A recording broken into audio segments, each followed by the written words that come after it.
ঐতিহাসিক পরম্পরা মেনে আজও হয়ে আছে বিয়ের মুকুট বিসর্জন। বেহালা লক্ষিন্দারের ইতিহাস বিজড়িত দীর্ঘ কয়েক দশকের ঐতিহ্য পরম্পরা মেনে বুদ্ধ পূর্ণিমার পুণ্য লগ্নে পুণ্য স্নান পুরাতন মালদহের নারায়ণপুরের দেবকুণ্ডে। কথিত আছে বেহুলা নাকি তার স্বামী লক্ষিন্দরের প্রাণ ফিরে পেয়েছিল এখানে। সেই থেকেই পুকুরে স্নান এবং পুজোর রেওয়াজ শুরু। সুখী দাম্পত্য জীবন কামনায় নবদম্পতিরা বিয়ের ফুল এবং মালা ভাসে এই পুকুরে ডুব দেন। পুরাতন মালদহের নারায়ণপুরের 88 নম্বর বিএসএফ ক্যাম্পের ভেতর শুক্রবার বুদ্ধ পূর্ণিমার পুণ্য লগ্নে মেলা অনুষ্ঠিত হলো।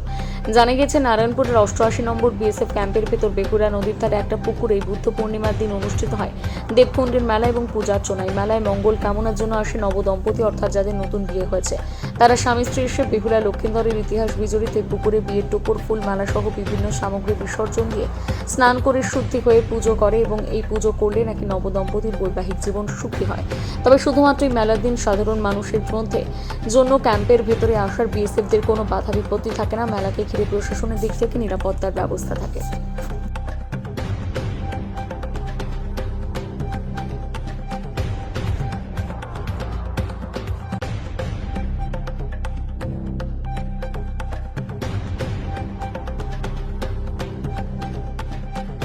এসছি আজকে এখানে তোমার বেহুলা লক্ষিন্দরের একটা রীতি রিবাজ আছে যে এখানে বিয়ের পর ফুলের মালা টালা যত সব কিছু এখানে ভাসে দিতে হয়। তো আজকে আমরা এখানে এই অনুষ্ঠানে আসছি।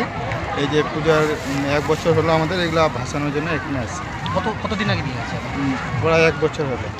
1 বছর কোথা থেকে এসেছেন? আমরা আসছি পরমেশ্বরপুর থেকে, মালদা পাকুয়া পরমেশ্বরপুর। কি নিয়ম আছে, কি জানেন এখানকার সম্বন্ধে? নিয়ম এখানকার সম্বন্ধে এখানে বিয়ের পরে সব ফুল টুল ভাসে দিয়ে মানে পরিবারের সুখ সমৃদ্ধি হয়, সবার যাতে শুভ কামনা থাকে, তার জন্য এই কারণে আমরা এখানে ভাসাতে এসেছি। কে কে এসেছেন বাড়ি থেকে? বাড়ি থেকে আমরা ফ্যামিলিটা গোটাটা এসেছি কম বেশি। এখন কি ভাসালেন? হ্যাঁ, এখানে ভেসে দিয়ে চলে যাবো। আপনার নাম দাদা? আমার নাম মনোহর যোশী মণ্ডল। দেবপুরের মেলায় এসেছি আমরা। এখানে নবদম্পতি যারা বহু প্রাচীন, এটা আগেকার বেহুলা লক্ষিন্দর যেটা করেছে, বেহুলা লক্ষিন্দরকে যেটা জীবদান করেছে, এটা ওটাই কাহিনী নিয়ে এখানে আমরা সবাই যারা নতুন বিয়ে হয় তারা এখানে আসে, স্নান করে, তাদের পুণ্য অর্জন করে, আবার মালাগুলো মুটুক মালা সব ছেড়ে যায় এখানে দিয়ে পুজো টুজো করে সবাই বাড়ি যায়। হ্যাঁ, নবদম্পতিরা আসে। হ্যাঁ, যাদের বিয়ে হয়, নতুন বিয়ে হয় তারা আসে। এটা নিয়ম। এটা কত বছর ধরে চলে আসছে? এটা বহু প্রাচীন কথা, আমাদের বাপ দাদা ঠাকুর দাদার আগে থেকে আমরা শুনে আসছি কি এখানে হয় দেবপুরের মেলা। এটা বহু প্রাচীন। বেহুলা লক্ষিন্দরের যেরকম বেহুলা লক্ষিন্দর এটা দিয়ে ভেসে গেছে, ওই কাহিনীটা এখানে তুলে ধরা হয়েছে। ওটা থেকে মানে একটা সৃষ্টি। কোথা থেকে এসেছেন? আমরা এসেছি আলামপুর থেকে। আপনাদের কেউ এসেছে? আমরা এসেছি, আমরা মেয়েকে নিয়ে এসেছি, ঘুরতে এসেছি, মেলা ঘুরতে এসেছি। আমার মেয়ে এসছে, বৌদি এসছে, আমরা মেলা ঘুরতে এসেছি। স্নান করলেন আপনারা? না, আমরা বাড়ি থেকে স্নান করে এসেছি, আমার বৌদি স্নান করলো। হ্যাঁ। আপনার নাম? আমার নাম লক্ষ্মী সাহা। কোথায় এসেছেন? আমরা এখানে নারায়ণপুরের দেবকুণ্ডতে এসেছি। এখানে হলো বিয়ের যাবতীয় মানে মালা ফুল যেগুলো হয় সেগুলো হলো এখানে ভাসানো হয়। তাই আমরা আমাদের বিয়ের 1 বছর সম্পূর্ণ হয়েছে, তাই আমরা আজকে ভাসাতে এসেছি। কেমন মানুষের সমাগম কীরকম? হ্যাঁ, প্রচুর মানুষ হয়। বলছি আপনারা তো নবদম্পতি? হ্যাঁ, এখানে তো বেশিরভাগ নবদম্পতি আসে। অনেকেই স্নান করতেও আসে। কামনা বাসনা কি করলেন?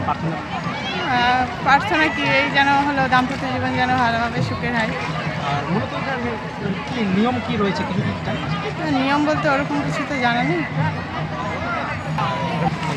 এখানে রাজবংশ সম্প্রদায়ের লোকজনগুলো আসে। এখানে বেহুলা লক্ষিন্দরের মানে প্রথা আছে, তাই লোকজন এখানে আসে অনেকেই স্নান করতে এবং এগুলো ভাসানোর জন্য।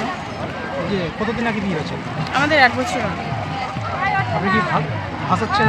হ্যাঁ, আমি আজকে ভাসাচ্ছি। কোথায় বাড়ি আপনার? আমাদের বাড়ি গাজলে। নাম আপনার? আমার নাম জনতা বর্মা। আমার নাম কৌশিক বর্মা। আমাদের এই মা গন্ধেশ্বরী মন্দির মূলত দেবকুণ্ড মেলা নামে পরিচিত। এইখানে নতুন যাদের বিয়ে হয়, নবদম্পতি, তারা এসে নিজেদের বিয়ের যে সাজসজ্জাগুলো এখানে বিসর্জন দিয়ে যায়, মায়ের কাছে মানত করে যায়। মানত পূরণ হলে তারা তারপরের বছর আবার এসে তাদের মনোকামনা পূরণ করে যায়। এই করে আমাদের গোটা দিনমান মেলাটা চলে। মা খুব জাগ্রত, মনের আশা যা থাকে মানুষের পূরণ করে বলেই এত ভক্তের সমাগম হয়। দিন দিন মেলাটা আস্তে আস্তে আরও বাড়ছে। হ্যাঁ,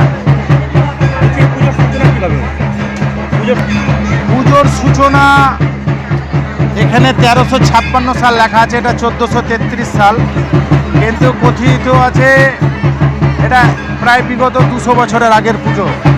তো আমাদের কাছে যেহেতু নথিটা 1356 থেকে আছে বলে আমরা 1356 সাল এখানে উল্লেখ করা আছে। হ্যাঁ, আস্তে আস্তে মেলার বিস্তার অনেক হচ্ছে। আগে মেলা মূলত খুব ছোট হতো, এখন আস্তে আস্তে আপনারা তো দেখছেন মেলা আস্তে আস্তে বাড়ছে, ভক্তের সমাগম বাড়ছে, দোকান পাশার অনেক বেড়েছে।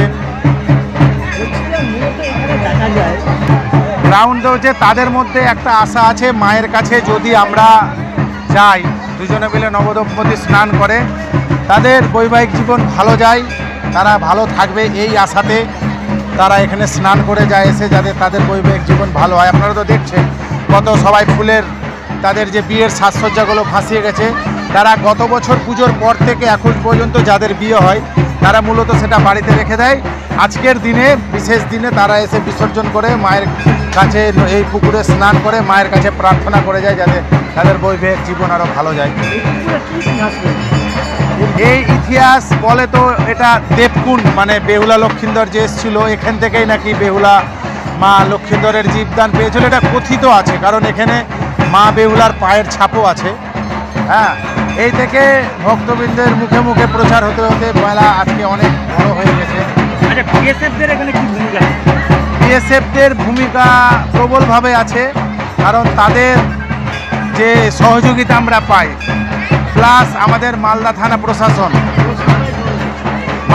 প্রশাসন তাদের এই দুজনের যে সহযোগিতা ছাড়া আমরা এত বড় মেলা করতে পারি না। কারণ একটা ল অ্যান্ড অর্ডার মেনটেন তো করতে হয়, তারা সেটা সর্বতোভাবে করে।